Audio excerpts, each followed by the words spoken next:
Welcome to Off Script.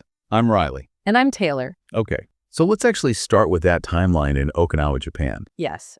We open in Okinawa, but instead of giving us a visual, the show makes this brilliant, punishing choice. Right. It's just this chilling audio flashback. It's the sound of Issei drowning as a child and Hirokazu screaming, just desperately calling out for Honoka. And when Issei approaches his mother, he doesn't ask her a question. He doesn't look for an opening. He says, "You tried to drown me in these waters." Right. She doesn't deflect at all. She doesn't try to call him crazy or gaslight him the way Hirokazu did. No, she just quietly admits that she tried so hard not to see Alexandria in him. She tells him that the harder she loved him, the more it actually hurt her. Which leads to a line that might be the emotional anchor of the entire season. She looks at her own son and says, "You hurt me just by existing."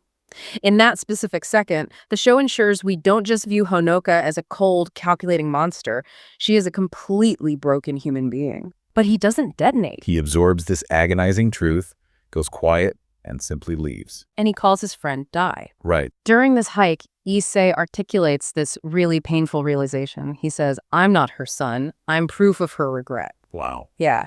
And Issei makes a brilliant distinction here. He says, it's not about whether I should forgive her. It's about whether I'm able to. Such an important difference. And Dai, being super practical, gives him this advice to just accept the apology and see her true reaction. Right. But then there's this really intense moment where Dai briefly disappears from the path. Right. And Issei completely panics. He feels totally abandoned. He does. When Dai reappears, he gently but firmly corrects Issei's immediate assumption. He says, "You don't know what's in my head, just as you don't know what was in your mother's." Because Issei was never given the truth growing up, he spent his entire life making assumptions about the intentions of the people around him. But Issei reaches a different conclusion. He says, "I will never forgive my mother," but then he adds, "I think I can understand her." Right. So let's shift gears to the high-stakes wine competition in France. The first vintage contest. Yes. Oh, man. The backstage drama at the first vintage contest is phenomenal. Yeah. Miyabi, acting as co-director, uncovers the corrupt quid pro quo that Camille set up with Lorenzo. Right, and Miyabi shuts it down immediately, refusing to approve the deal.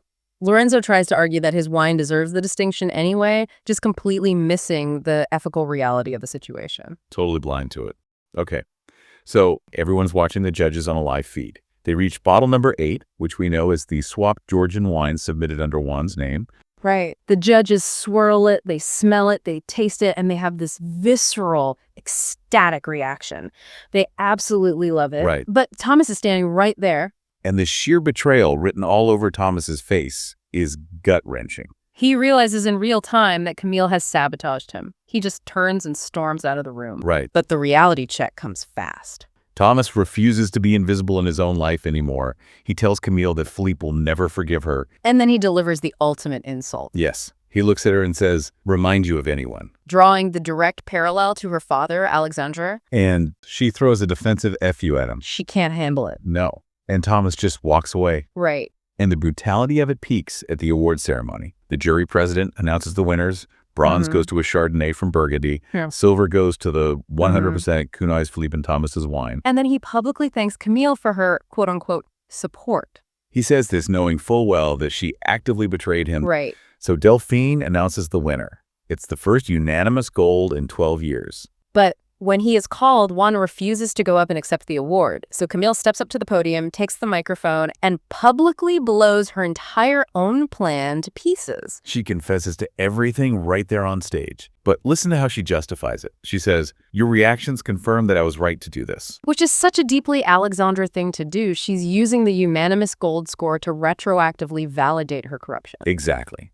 Davit does come up and gives a genuinely moving, beautiful speech about how proud he is. But in that exact moment, Thomas realizes a horrific truth about Camille. Which is? She will always put the wine and the satiation of her own towering ego before him and his family. And her attempts to control the situation with the Georgian vineyard, the very reason she blew up her life, also begin to unravel. Right. So Camille and Davit actually go out for drinks.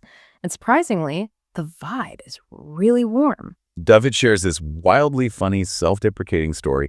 He went from trying to open a respectable bar to launching a teenage erotic messaging service with his friends instead. Exactly. A complete pivot. It totally comes out of nowhere. Yeah, and during this conversation, he reads Camille perfectly. He tells her that a quiet village life with a husband and kids just isn't in her DNA. Then the sun comes up and the brutal reality of the wine business sets in. Camille arrives for their scheduled lunch the next day to finalize the distribution deal for the Georgian wine, only to find Luca already sitting at the table. Davit has been negotiating entirely behind Camille's back. And the kicker is he's agreeing to cut Tamar Right. out of the deal entirely. This is the true Pyrrhic victory we've been talking about. She sacrificed everything. She immolated her career. She lost Thomas, humiliated the judges. And Davit just sells it out anyway. She is left holding absolutely nothing. So she goes home to her mother, Marianne, completely defeated. And this is arguably the most brutally honest scene of the entire narrative. Marianne offers zero comfort. None. She delivers this hard, chilling truth. She says,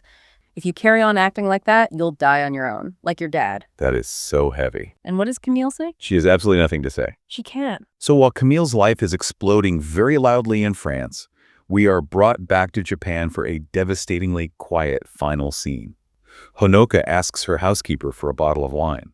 She opens it, and she sits alone in total silence. The silence is just so loaded. She has made her decision, and the quietness of the scene makes it feel inevitable. Meanwhile, he's ready to tell his mother that while he can't offer her forgiveness, he does understand her pain. He arrives at her home to offer her that sliver of grace, but he's too late.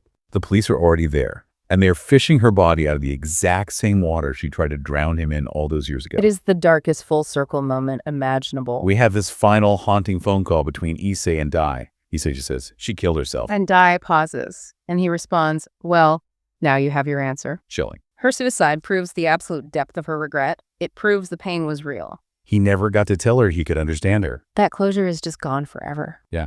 Okay, make sure you hit subscribe, leave a like, and tap that notification bell so you don't miss our upcoming deep dive into the finale right here on Off Script. Drop your finale predictions in the comments down below. We genuinely want to hear how you think this all ends. Until next time, swirl your decisions carefully, spit out the bad ones, and if you're going to burn it all down, at least make sure the wine was worth it. Thanks for watching.